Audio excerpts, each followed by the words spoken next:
India का सबसे बड़ा ब्रांड प्लेसमेंट किसी होर्डिंग पे नहीं बल्कि इंडियन क्रिकेट टीम के जर्सी पे है। आज कहानी है इंडियन क्रिकेट टीम के स्पॉन्सर्स के बारे में। इंडियन टीम की स्पॉन्सरशिप बस एक ब्रांड एक्सपोजर नहीं बल्कि बहुत बार एक पनौती भी साबित होती है। तो आज देखते हैं कुछ ऐसे ब्रांड्स के बारे में जिन्होंने इंडियन टीम को स्पॉन्सर किया, लेकिन उसके बाद उनके ब्रांड की तो लंका लग गई। शुरुआत करते हैं विल्स से। विल्स जो आगे जाके आईटीसी बना, वो नाम 90s के हर एक क्रिकेट प्रेमी के दिल में जैसे छपा सा हो। और विल्स और इंडिया की पार्टनरशिप कुछ ऐसी तरह से चल रही थी जैसे सचिन हो या अजहरुद्दीन, हर कोई इस ब्रांड के साथ देखा जाता था। 90s का वर्ल्ड कप भी इस तरीके से मशहूर हुआ कि उस वर्ल्ड कप को भी विल्स वर्ल्ड कप की तरह जाना जाता है। जैसे ही आईपीएल सुनते ही हमारे दिमाग में आता है डीएलएफ आईपीएल, उसी तरह ये विल्स क्रिकेट वर्ल्ड कप हुआ था। और इस क्रिकेट वर्ल्ड कप के बाद से 1993 से 2002 तक ये पार्टनरशिप बहुत अच्छी तरीके से चली, लेकिन तभी शुरू हुआ ये पनौती का सिलसिला। और 2001 में भारतीय गवर्नमेंट ने एक ऐसा लॉ पास किया जिसके तहत कोई भी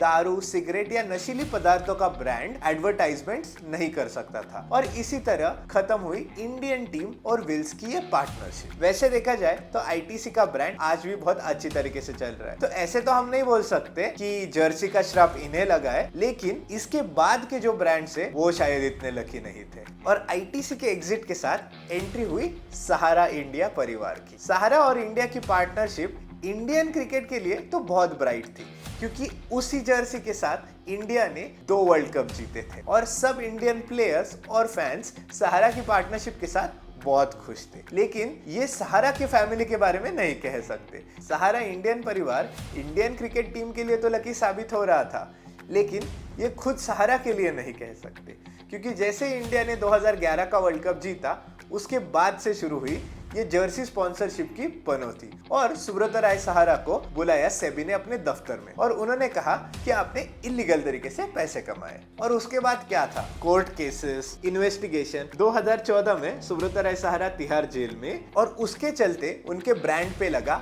$1.6 बिलियन का बेल बॉन्ड। और उसके तहत ग्रुप बिखर गया, सब प्रॉपर्टीज बेची गई। जो नाम एक बार इंडियन टीम के जीत के साथ घूमता था, वो आज कंट्रोवर्सीज और लीगल ट्रबल का हेडलाइन बन चुका था। तो इतना ट्रबल देख के ये तो तय था कि सहारा ग्रुप तो गया। और इसी के साथ एंट्री हुई इंडियन क्रिकेट टीम और ब्रॉडकास्टिंग के दिग्गज स्टार इंडिया की। 2014 में इंडियन क्रिकेट टीम के स्पॉन्सर बने स्टार इंडिया, जो ब्रॉडकास्टिंग यूनिवर्स में एक बहुत बड़ा नाम था। और लोगों को लगा इन्हें तो कंट्रोवर्सी छू भी नहीं पाएगी, लेकिन कुदरत को कुछ और ही मंजूर था। जर्सी स्पॉन्सरशिप की पनौती इन्हें भी स्ट्राइक करने वाली थी, लेकिन इनकी स्पॉन्सरशिप की शुरुआत बहुत अच्छी हुई थी, क्योंकि इन्हें ये डील 30 to 40% डिस्काउंट पे मिली थी, क्योंकि सुब्रत राय सहारा उनकी डील को पूरी तरीके से सी थ्रू नहीं कर पाए। और इसी के साथ उन्हें बहुत अच्छी ब्रांड विजिबिलिटी मिली, क्योंकि 2015 और 2016 दोनों के वर्ल्ड कप्स के सेमीफाइनल तक इंडियन क्रिकेट टीम ने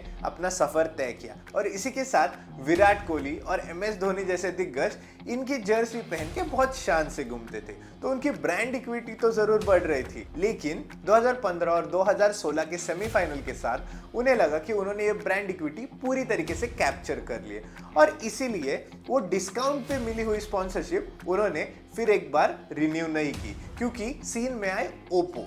लेकिन स्पॉन्सरशिप रिन्यू ना करना ये इस स्टोरी की एंडिंग नहीं थी, क्योंकि उन पे ये श्राप स्ट्राइक हुआ 2019 में, जब उन्हें अपना ब्रांड डिज्नी को बेचना पड़ा। फिर बारी आई इंडियन क्रिकेट टीम के सबसे बड़े स्पॉन्सर की, यानी कि ओप्पो। ओप्पो ने 5 साल के लिए इंडियन क्रिकेट टीम को 1079 करोड़ ऑफर किए, यानी कि हर मैच के लगभग 5 करोड़। ओप्पो को इस डील से ब्रांड विजिबिलिटी तो बहुत मिली, लेकिन वो इस डील से खासे खुश नहीं थे, और उन्होंने 2 ही साल में अपनी डील क्विट करके बेच दी बायजूस को। बायजूस के साथ क्या हुआ ये तो हम सबको मालूम है, उस पे भी जरूर आते, लेकिन ओप्पो बेच के बच नहीं पाया। और ओप्पो पे कस्टम्स ने लगाया 4000 करोड़ के टैक्स चोरी का इल्जाम, और फिर वो लीगल ट्रबल में फंस गए। जैसे ही बायजूस ने स्पॉन्सरशिप हैंड ओवर की, उन्हें लगा कि ओप्पो ने तो अपनी ओर की पनौती झेल ली है, तो शायद कुछ प्रॉब्लम नहीं होगा। और किसी को लगता भी क्यों, क्योंकि बायजूस तो तभी टॉप पे थे। इंडियन एडटेक स्टार्टअप्स के लीडर और ब्रांड एम्बेसडर जैसे कि लियोनेल मेसी उनके लिए एडवर्टाइज कर रहे थे। सबको लगा था Byju's is a brand which is too big to fail और स्पॉन्सरशिप की पनौती इन्हें तक खा गई। 2022 के पीरियड में बायजूस और इंडियन क्रिकेट टीम का ग्राफ ऐसे ग्रो हो रहा था जैसे किसी ने देखा ही नहीं था। लेकिन फिर आए 2022 के फाइनेंशियल रिजल्ट्स, 4,500 करोड़ का घाटा।